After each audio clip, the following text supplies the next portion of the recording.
এই বাংলাদেশ থেকে ইনশাআল্লাহ ভূত তাড়ানো হবে। রক্ত তো সবাই মিলেই দিয়েছি।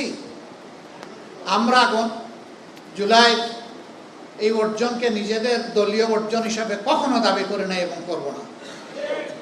এই অর্জন 18 কোটি মানুষের অর্জন। আমি সকলকে অনুরোধ করব, এককভাবে কেউ যেন এর কৃতিত্ব দাবি না করেন। ব্যক্তি হোক, দল হোক, গোষ্ঠী হোক, এইটা কারো একার নয়। 10 মাসের যে সন্তানকে মা কুলে নিয়ে রাস্তায় নেমে এসেছিলেন, ওই সন্তানের দাবি কি ছিল? ওই সন্তানের দাবি তার মায়ের মুখ দিয়ে বের হয়ে এসেছিল যে আমার সন্তান আগামীতে একটা বৈষম্যহীন বাংলাদেশ দেখতে চায়। অতএব এটা কোনো গোষ্ঠীর আন্দোলন ছিল না, 18 কোটি মানুষের আন্দোলন ছিল। অনেকে বলেছেন আমাদের দলের এতজন শহীদ হয়েছে। আমরা বলি যে শহীদরা কোনো দলীয় সম্পত্তি নয়, শহীদরা জাতির সম্পদ। একবারের জন্য জামাতে ইসলামী বলে নাই যে আমাদের এতজন শহীদ হয়েছে। আমরা প্রতিজন শহীদকে সম্মান করি এবং জাতির সম্পদ হিসাবে তারা সবাই আমাদেরও সম্পদ।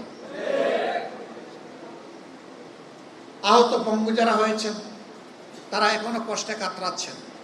বুলেট পিলেট শরীরে নিয়ে তারা রাতে ঘুমাতে পারে না, কাজকর্ম করতে পারে না, অকেজ হয়ে পড়েছে।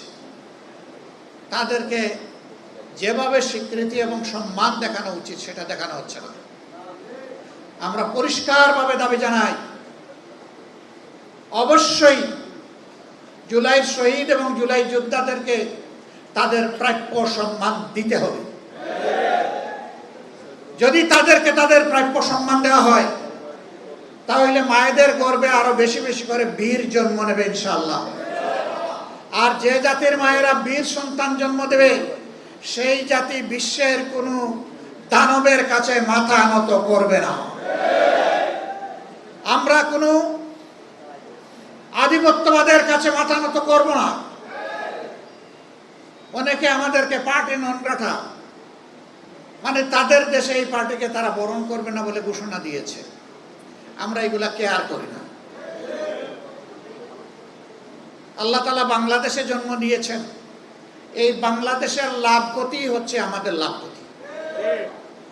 এই বাংলাদেশ নিয়েই বাঁচতে চাই, এই বাংলাদেশের জনগণের জন্য লড়াই করতে চাই, এই বাংলাদেশের জনগণের হাতে হাতে তাদের অধিকার তুলে দিতে চাই। এর আগ পর্যন্ত আমরা থামব না ইনশাআল্লাহ। সম্মানিত ভাইয়েরা, আপনারা সব জায়গায় রুখে দাঁড়ান।